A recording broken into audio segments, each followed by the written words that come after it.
Welcome to Selling the Hard Way. Simplify, align, and accelerate how you describe your value. I'm your host, Coco Selman, 5-time founder, impact investor, and creator of the Force for Good system. Does your team describe what you offer in different ways than you do and each other? Do customers hesitate even though you know your offer is valuable? Struggling to scale because your offer isn't clearly defined, ready to make your business easier to sell, scale, and grow?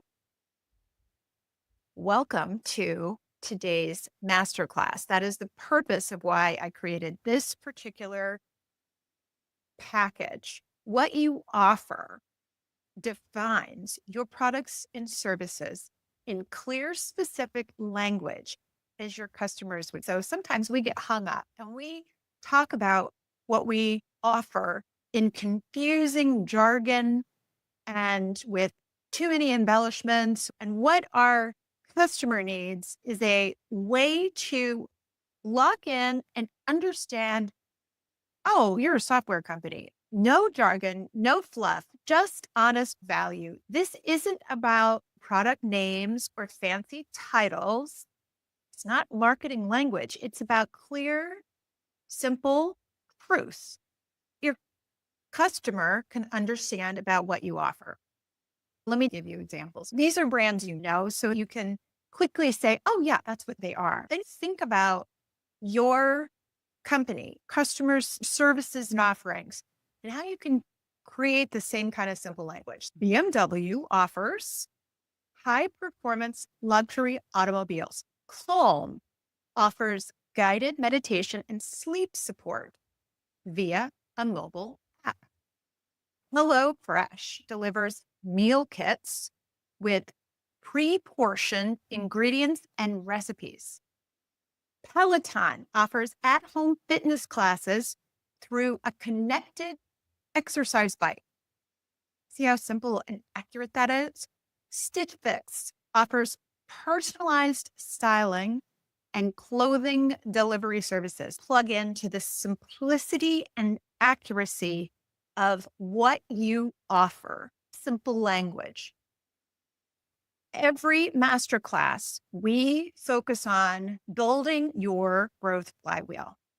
And every leg of the flywheel includes a core growth element, part of the Force for Good system. Each leg we talk about in these masterclasses accompanies at least one Force for Good tool. Today, we're talking about what you offer. Today's tool is called the What You Offer Developer. It's a proprietary tool that will lead you step by step to defining what you offer in clear language. You're going to define what you offer, and you're going to identify one habit that you're going to repeat weekly or monthly, and one high potency action. If you haven't already, download the What You Offer Developer. Why do we avoid doing this? It feels too obvious. We think, oh, it's clear what we sell, so we assume we know. There's also a fear of narrowing down to specifics. Founders often avoid specifics, worried they'll exclude potential customers or miss opportunities. Let that fear go. Know that what we offer is enough. Often we're just too close to the business.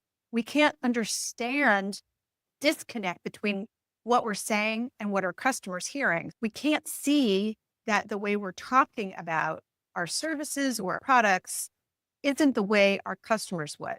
We're also avoiding hard trade-offs. Defining what you offer means also clarifying what you don't offer. That can feel risky or vulnerable. To be chosen by a customer, you must be understood. And to be understood, you must be clear. That's what we're going to home in on today in this masterclass. What are the benefits of having a clear what you offer statement? First, it unlocks momentum. When everybody describes your offer the same way, whether you're in customer service, you're in marketing, or you're selling, wherever on Facebook or on Twitter or on whatever platform, when you're in front of customers, when you're saying it the same way, it creates momentum. Second thing is a customer says yes faster because your offer is clear. It helps customers understand if you're the right solution. It also sharpens your competitive edge. It'll be clear what you do versus the masses. You'll better communicate what sets you apart in the crowded market. It also strengthens team focus. It helps prioritize features, marketing campaigns, and customer success. It lays the groundwork for scale. Scalable companies have a clearly defined and repeatable offer, something new team members and customers can immediately grasp. So this is the benefit of a clear offer statement. It doesn't have to be a laundry list of all the possible things. It's clear, concise, in ways that people can understand. Great teams don't guess. They grow through shared language and purpose. Where does this fit in the bigger Force for Good system? If you look at the 4-page growth plan, 4 pages is everything you need to run your business, to unlock the puzzle of growth. What you offer is on the first page, part of the Know Who You Serve section. It sits under the authentic customer offering section. Every piece of the growth flywheel, including what you offer, helps you move through the stages of company growth. Whether you're just getting started and haven't sold much, you've sold less than $100,000 worth of services, knowing exactly what you sell and what that offer is going to help you. When you're in survival mode, this is the place most companies sit and never get beyond. Knowing exactly what you do will help you move out of survival and into scale. What you'll see with impact companies is a clear articulation of what they sell. They have a clear definition they can talk about over and over. What you offer is related to other statements that we have on the 4-page growth plan. And I want to talk about those for a second because they're similar, but different. So what you offer is a description, clear, short, few words as possible. It describes what you deliver in customer language. Answers the question, what do we do for our customers? The who what statement is another statement that you'll find on your 4-page growth plan. It describes who you serve and what they need. Then the market position. This is describing where we fit in the market compared to all the other offerings. So it describes why should customers choose us. This is your competitive edge, your company promise, and the basis for differentiation. So what you offer doesn't say anything about the customer in particular, and it doesn't really say anything about what makes you unique. But it does is it describes your offerings in simple languages that your customer can understand. So the what you offer statement, it describes what you sell. The who what statement clarifies your audience and their needs. And the market position statement defines your uniqueness and competitive edge. Now's the big moment. We're going to walk through the what you offer developer. We're going to brainstorm the problems and desires of your customer. Then we're going to map how operations meets all those needs. Then we're going to choose 3 ways to elevate what you offer and then clearly define your offer statement. This tool is helping you do 2 things. We're going to see your business through the lens of service. You're going to recognize how every function of your business, whether it's person in customer service or marketing or sales or finance, technology, operations, manufacturing, every person is contributing to the value of what you're delivering. And together it's part of your offer. But at the end of the day, you have one simple offer you want to be able to articulate in like 8 words, 10 words max. Most companies define their offering as just their products or services, which is ultimately where we want to get to. But really, I want you to think about your offer as so much more than that. So we want to align all of the whole company to being part of the offer. What you offer is the total experience your company delivers from first impression to lasting impact. That's what this tool, the What You Offer developer, is meant to do. First, we're going to brainstorm customer problems and desires. What are the needs of your customer? What do they come to you with? They're coming to you with problems, pains, and desires. What is the reason they're coming to you? Why are they hiring your company? Why are they buying your product or service? What is the urge or the need, pain, or problem? List those problems, pains, and desires. Don't hold back. It could be a really important big desire. What do they really wish for? What is it they are craving? What is their hope that can finally be achieved? List at least 20 problems. Then place a star next to the top 10 needs. Circle the top 3 most urgent needs. Think about the 3 most urgent and important needs of your customer. Think about it as like, what is the $1 million problem? If it's a big company, what would they pay $1 million for? If it's an individual, what would they pay $10,000 for or $100,000? Look for the painkiller rather than the vitamin. Star next to top 10 needs and circle your 3 most urgent needs. We're going to take a deeper look at your operations. So you've just listed out a whole bunch of problems, a whole bunch of needs, okay? And now we're going to step back and go through the different functions of your business, human resources, marketing, selling, et cetera. And we're going to think about some of the activities that take place in each of those functions. And then we're going to say, well, which customer needs are addressed, especially if you're in a non-customer facing part of the business. You might not be thinking about customer needs, but here's your chance to do that. And then we're also going to think about ways to improve. This is all part of what you offer. So we're going to do this one function at a time. Let's go to the first area, human resources, talent attraction, engagement, and retention process. Activities in this section are you hire onboard team members, give clear roles, you offer benefits, run growth plans and reviews, performance management system, DEI or inclusion programs, foster a safe, supportive culture. What's the benefit the customer needs addressed? The customer is now being carried by a team that's capable, kind, and committed. What are the customer needs addressed by human resources, possibly the customer's feeling the difference of working with a team that loves what they do versus one that doesn't? If human resources team is doing its job properly, perhaps your customer is feeling the benefit of engaging with a company that has a great culture and that values service and human dignity. So that feels good to your customer. And knowing behind every promise is a person who takes pride in delivering. Then you might say, what are things you can do within your HR system to improve the way your customer receives your team? What could you do to improve?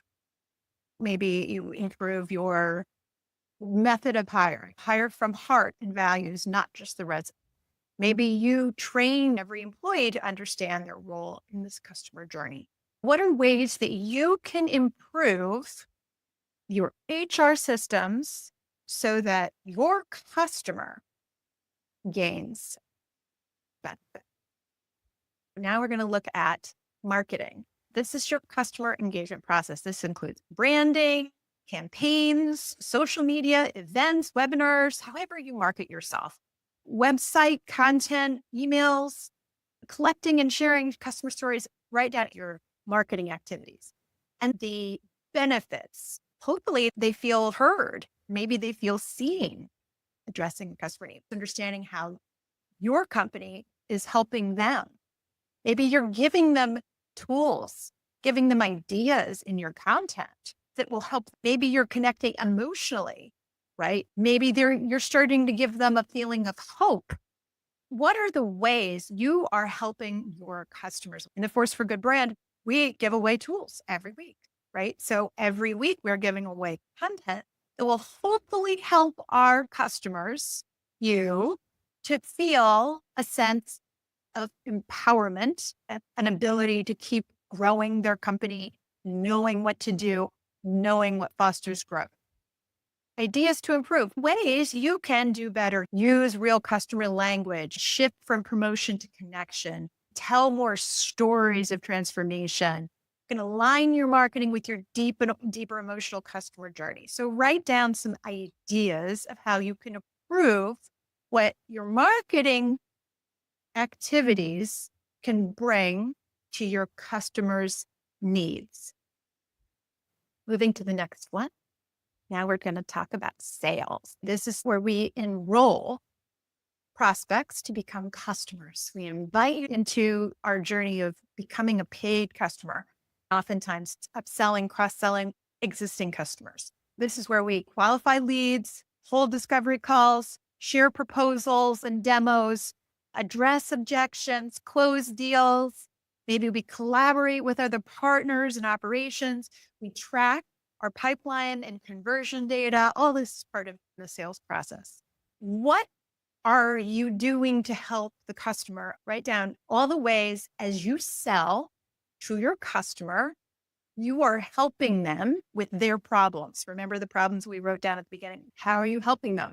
Maybe in the proposal, you're giving them solutions, whether they sign up or not, will help. Maybe they're experiencing insights. You're giving them a path that's clear and tangible that will help them imagine a better future. And that's giving them hope.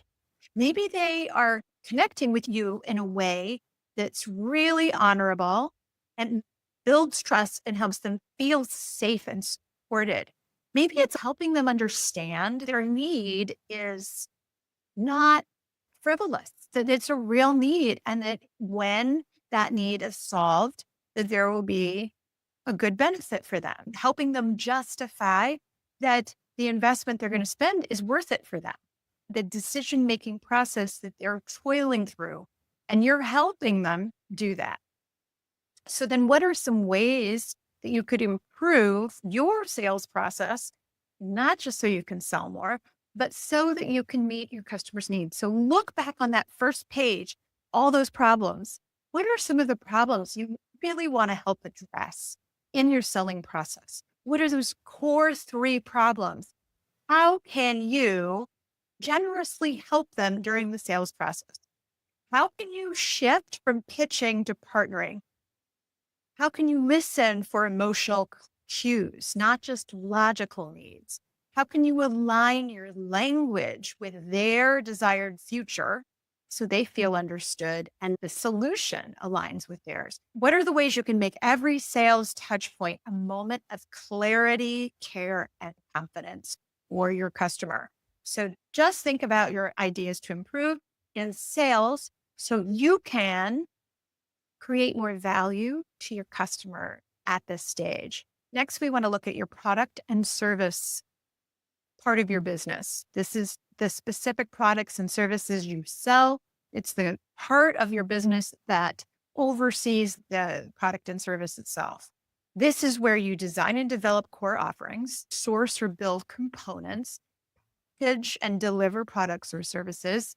So for some companies, this is a very big department. Others, it's really small. Think about the customer's needs being addressed. Hopefully your activities related to your customer are focused on their core problems.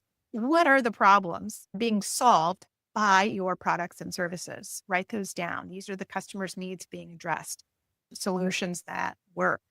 So Your product should be a reflection of understanding your customer. You want them to feel like this is exactly what I need. Look for ways your product helps customers feel that way. It also will provide, when you have a well built product or service, transformation, ease, empowerment, relief. So, what are those feelings, those transformations? How would they describe that transformation? Start to see ways you can improve. We can all think of ways we can improve our product so that it better aligns with those three core needs, right? To help them feel understood, feel that transformation, involving customers early to co create relevant solutions. How could you improve? How could you add emotional or experiential value? How could you improve your customer success? Maybe through quarterly reviews, elevate the packaging, onboarding, or the aftercare or delight. Now we're going to move to the next area of how you serve manufacturing and delivering. This is how you build or create what you sell. You source materials, produce, assemble, manage logistics. You ensure quality, safety, consistency. You track performance, optimize for efficiency. So, what does that activity look like for you? What are needs that are being addressed? So, hopefully, your customer feels a sense of confidence that what they ordered will arrive as promised. Do you have a really good system in place for delivering? Write down what that is, the components that are really good. Do they have trust in the quality, integrity, and safety of what they receive? Right. So write down all the ways that you have a high quality in your service, high quality in the product you're delivering. And my healthcare company, we were always focused on making sure we didn't have call outs. So nurses calling out from going into a shift. That was a huge need. And so we did have problems with that. So we always were in the third column of ideas to improve that. What else does the customer need? Reassurance, again, that their time, their money expectations are respected, honored, and you're over delivering. Where are you on? Do you feel like your customers feel like, yeah, this is such a great investment? I wouldn't give it up for the world. I would do it again and again. And if not, then what would be the ideas that you could improve in the last column? All right. So, what are ways to improve your overall manufacturing and delivery? How could you be quicker, streamline, delays, errors, things customers complain about in the delivery process? What could you improve? Are there customer feedback moments? How could you reduce waste, increase sustainability? How could you train teams to see their work as part of the customer experience? These are all opportunities to improve what you offer. Now we're going to look at customer support. This is where we talk about responding to customer questions, issues, and feedback, providing troubleshooting and resolution, documenting escalating concerns, tracking satisfaction, creating FAQs, help documents, and knowledge tools that solve problems or get support. How and what are those needs then that your customer is getting addressed? So go back to your list of what their problems and needs are. And again, see how is your customer service system helping them with those needs, right? Hopefully they're feeling heard and respected. How do you do that? Hopefully you're helping them resolve specific problems that they're calling in about. Hopefully you're helping them regain trust. Hopefully you're able to maybe even reach out to them proactively. What can you do to feel less transactional in customer service? Maybe there's ideas in the third column to improve how your customer service helps with their problem.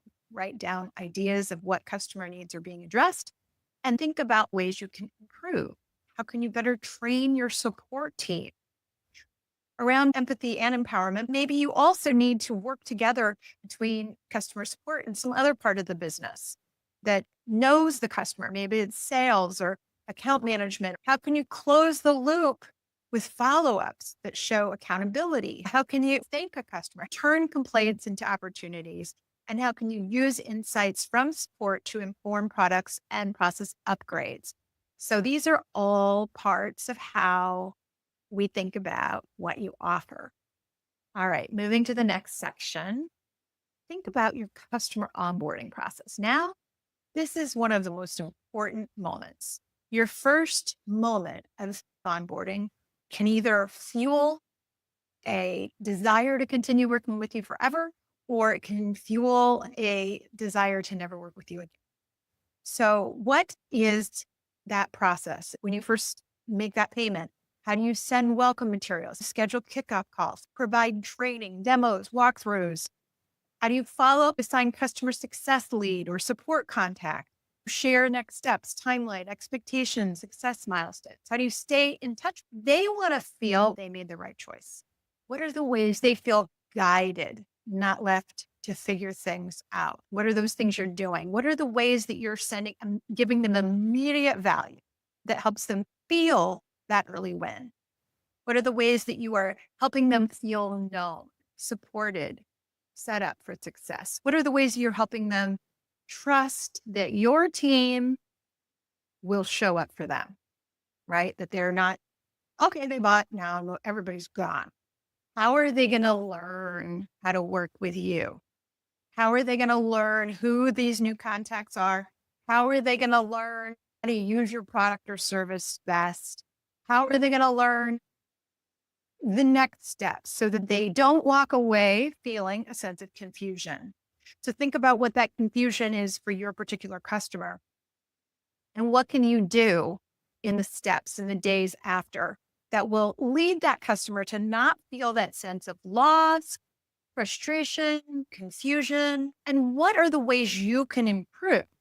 How can you improve the onboarding path?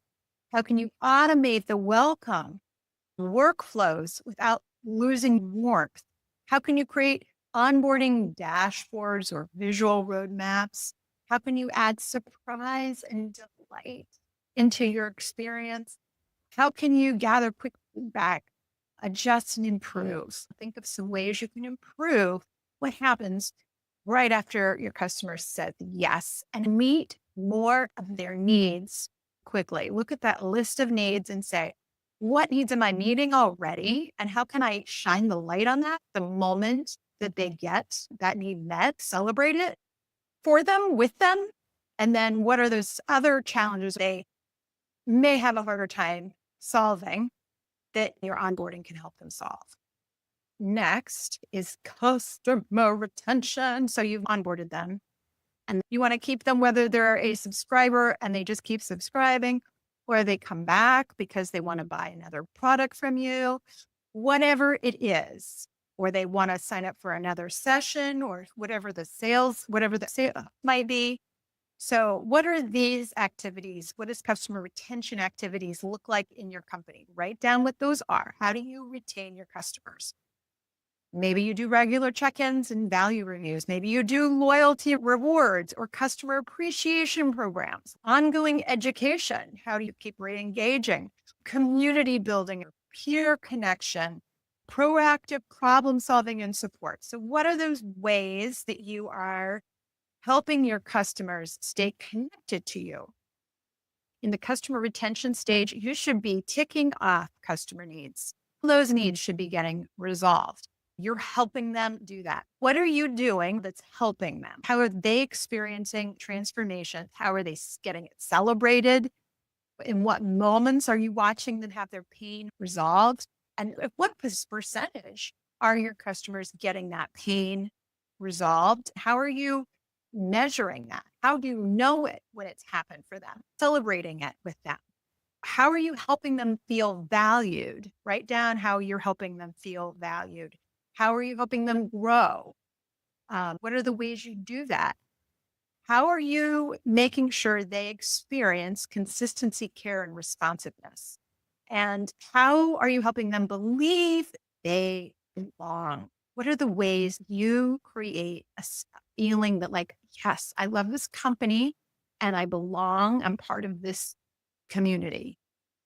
And what can you do to improve? What can you do to experience more of those moments where your customer's celebrating, helping them overcome the challenges and problems? What are ways that you can personalize retention efforts based on usage and goals?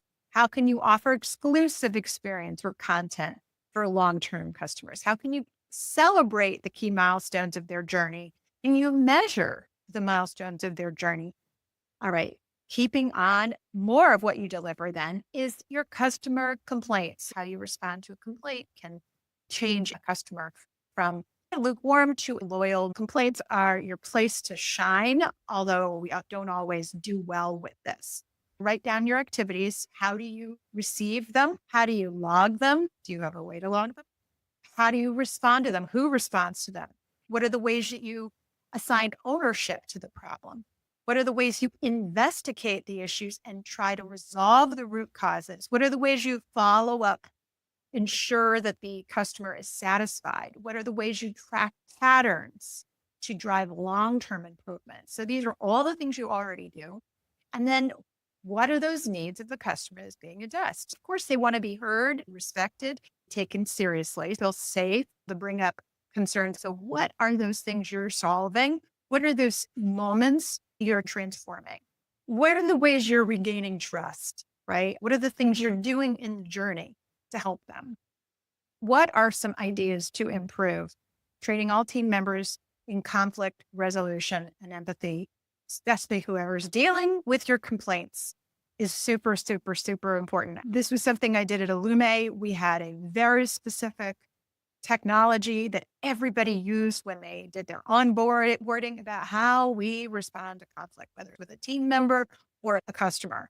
Having good training in place is important. What are those methods for closing the loop? Making sure you have a good system. How do you review customer complaints? Weekly? Monthly? How do you empower frontline staff to resolve issues quickly? What is your policy? Within 24 hours, within an hour? What happens when there's a complaint? How do you get it done faster?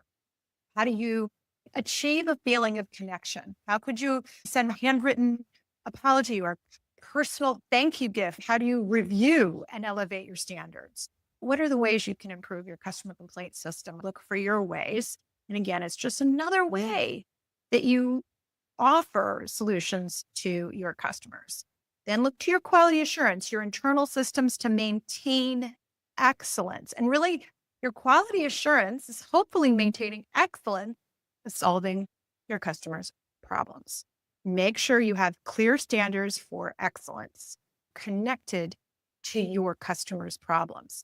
So if you don't, add that in your ideas to improve column. Quality assurance usually has its checklist, right? Internally focused. How can we be efficient? How do we make sure our quality is good, which is often run to customers? But what are those clear standards? How do you conduct internal reviews and audits, test systems for reliability, provide feedback loops? What are those quality assurance steps you're taking? What are the customer needs being addressed? Think about this as you are going through that quality process. So you want to make sure that your QA person, whoever's doing quality assurance, feels a sense of connection to the customer. What are those quality issues that the customer cares about? What do they want? Problem solution, speed, resourcefulness, empathy. Write down all the ways customer needs are addressed through your quality assurance mechanisms. Value is important to your customer. Make sure your standards match promises. Look at those promises. What are saying you can do? Are you delivering? Is your quality assurance system ensuring that your customer is not feeling frustrated, not experiencing delays, and not having a poor experience either with the product, the service, or people in your company? What are the ways your customer is feeling proud of what they've invested? Maybe you produce reports that say our customers are getting these benefits and it's measured through your quality assurance system. That is also a win because that makes people feel good. I'm buying from a company where they're getting these results. What are your areas to improve? How can you include customers in your feedback loops, in your test, listen, and refine process of quality assurance? How can you invite team-wide ownership of quality? Not just one department. How can you use real life scenarios to stress test your delivery? How can you celebrate when standards are exceeded, not just met? How can you make quality a visible living part of your brand? Now let's talk about research and development. This is how you examine future products, services, and solutions for your customers. Tracking trends, marketing shifts, and unmet needs. So how are you doing that as a company? Maybe you have a whole R&D unit that's doing that. How do you prototype new products, services, and experiences? How do you test and iterate? How do you collaborate cross-functionally to innovate? How do you translate vision into offering? Look at all the ways you're doing R&D. Some companies have a lot of this, others very little. Think about the customer needs being addressed. Is there a way you can benefit the customer? Maybe you are listening for ways the customer is having these problems solved. How is it meeting future customer needs? You're thinking about your customer and what their problems are and what you want to do to solve their problems that you're not solving. So what are some ways you're thinking about that? Write down the future needs you're hoping to address or the ways that you're thinking about the problems of your customer. So maybe you're helping to grow partners, right? Looking for new solutions. So think of all the ways that you, through your R&D, are actually helping your customers and getting their problems solved. Again, look at their list of problems to remind you and think about involving your customers in early development, having early conversations with them. How can you prioritize inclusive, diverse voices? How can you shorten the gap between ideas and test? How can you make R&D customer facing, sharing what you're working on? How can you dedicate time for bold exploration that involves your customer? So could be you have R&D gatherings and talk to your customers. It could even be a virtual event, roundtable discussions, billing and payments, the way you bill your customers and receive payments. This is how you issue your invoices, manage recurring billing, set up payment processing, track accounts receivable, provide receipts, updates, confirmations, support financial clarity and transparency for your customer, and ensure compliance and data security within the business. Your customer wants the process to be easy. They want it to be simple. They might want options. So how do you make that process simple, easy options? How do you provide them the records they need so they can give it to their accountant, their bookkeeper, to their finance department? What do you do to keep records clear? What are you doing to help them? You want them to feel financially safe. You want them to trust what they're being charged is fair and accurate. You want to have simple, seamless payment experiences. You want to avoid any awkwardness or confusion. So what are the ways that you do that? How can you help them feel respected and valued, especially when issues arise? What are those issues that come up? They click the button and it doesn't go where it's supposed to, right? Is that happening? See if you can fix that.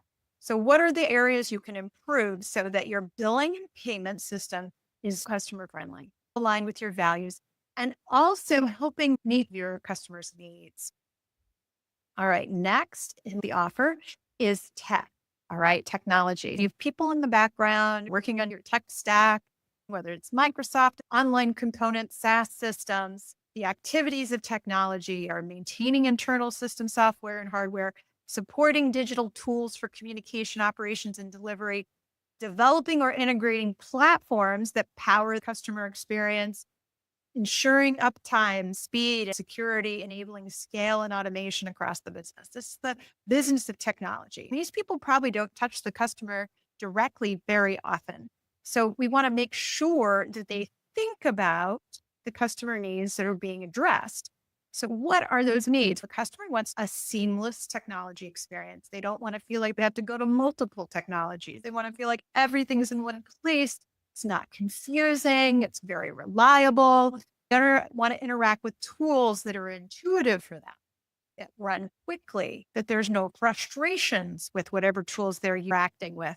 They want to trust their data is secure and respected. They want to experience consistency as your business grows. They want to feel a sense of consistency. They want to feel like your company is modern, capable, and built to last. They want to feel a sense that you're a smart company. You've got good tech. So what are the things that you're doing that communicate that? And how is your technology experience giving them that feeling of confidence, seamless experience, and helping them feel like their problems are being resolved and their problems are most important to you as a company? And what are the things you can do to improve? Are there ways that you can improve your user interface, your customer experience? How can you automate workflows that contain friction? How can you monitor and resolve tech issues proactively? How can you avoid having the customer service rep say, well, my technology is down. I can't do that. I can't look for that because I can't see that data. I'm going to have to call somebody. So, what are the ways that you can enable your tech to give all the customer facing people and all the customer experiences to make it better? How can you build systems that are scalable so they don't break when you add more and more customers and team members? So, next is customer success. What are the ways you ensure your customer perceives they are pleased and successful? What are the ways you proactively check in with customers to ensure satisfaction? What are the ways you monitor their usage and engagement to spot risks and wins? When was the last time they came to the store? When was the last time they used their software subscription? When was the last time they referred a friend? Maybe you help customers achieve their desired outcomes through quarterly reviews. What are you doing? What customer needs are being addressed? How does the customer measure success? What are the problems and solutions that you are delivering to them and they're feeling the value of it? When do they have those moments of success? How do they celebrate it? How do you celebrate it? How do you help them feel that you're reaching out in a way that's not overbearing, that feels authentic, and you're always helping them acknowledge their journey? What are the ways you're helping them see a brighter future? You achieved this milestone with this SaaS product. Now let's talk about what you want to do next. There's always a brighter future that your product or service can help them achieve. So what's the ways that you're helping create that? What are the ways that you're letting them know they're not alone in their problem, not alone in their journey, not alone in their desire, not alone in their goal, whatever that is? How are you helping them feel valued as a long-term partner, not just a one-time transaction? How are you helping them gain clarity and confidence they made the right choice? What are the ways you can improve customer success? Again, how do you know if they're successful? How do you measure whether they're successful? So, one thing you can do is you can automate thoughtful touch points to celebrate milestones, create success playbooks by customer type or goal, design a dedicated success lead for top tier accounts or all accounts, offer value add strategy sessions or check ins. You can measure customer success beyond satisfaction, tracking real life outcomes. And so, what are the ways you're helping them do all of that? And what are ways you are improving your customer success journey? And last, is there anything else? Can't possibly be anything else, right? So, if there is, what are those other activities you are engaged in? And what is helping? What customer needs are being addressed? And what are some ideas to improve? What are 3 ways in the next 90 days, just 3, that you want to focus on to help elevate your offer, your ability to support your customers' problems, pain, and desire? Write them down. 3 ways. Boom, boom, boom. Now we're going to focus on what you offer. So you have mapped out the full value. We've thought about all the things, and hopefully you've been thinking about the customer pain and the customer problem. And you've been thinking about all the different support groups: sales, marketing, product, technology, finance. You've been thinking about how they help the customer use the product and service you offer. So now it's just simple. What do you offer? Write down what you offer. Be clear and specific. Avoid fluff. No selling. No big adjectives other than accuracy adjectives. Examples are Rent the Runway offers designer clothing and accessory rentals by subscription. Sweet Green offers fresh, made-to-order salads and grain bowls. Notion offers all-in-one productivity software for notes, tasks, and wikis. TIA offers virtual and in-person healthcare services focused on women's health. Simple. Write it down. When you're clear on what you offer, your team aligns, your message sharpens, and your company becomes a force for good. Absorb all of this. Absorb all the ways you serve. You probably serve beyond what you think about every day. Your offer is more than your product. Notice the operational clarity leads to customer clarity, right? So all of these different things you do and all the ways you can impact their problems. A well-defined offer is your growth unlock. The clearer your offer, the greater your impact. Write it on your 4-page growth plan. It might help you with other part of your plan. Let's look at high leverage habits. Identify one thing to keep your offer front and center. Something you can do daily, weekly, or monthly. So maybe it's a review customer feedback monthly. Maybe host monthly offer alignment meetings. Maybe have every new hire memorize the offer, right? Maybe invite someone new to recite what you offer at every weekly meeting. I like that one. Your offer is your invitation to transformation, trust, and a better way. Pick one new habit and one high potency action, one bold action to move your company forward using the power of what you offer. So what's one thing you could do this week to integrate what you offer? So maybe you redesign your homepage. Maybe you record a short internal training. Maybe you simplify service descriptions in proposals. Host a What We Offer team workshop. Growth accelerates when your whole team can finish the same sentence. And certainly what you offer, everybody should be able to use the same words. Today, we defined what you offer in specific terms for your whole company. We learned how to use the What You Offer developer, which hopefully you can see is a great tool. You've integrated this into the 4-page growth plan. You've identified one new habit, and you're going to commit to one high potency action, one thing that will integrate your offer more profoundly into your company. And remember, powerful growth begins with precise intention. So what is next? Be sure to read chapter 6 of A Force for Good. Go read that chapter. It integrates how what you offer fits into the system. When you have the book, you'll have the full Force for Good toolkit. All of the tools, all the PDFs are there for you. And the tools themselves have instructions. We have a free tool every week at aforceforgood.biz/weekly-tool. We launch a tool and a masterclass just like this. And thank you. The world is made better by women-led businesses. So let's all go make the world a better place.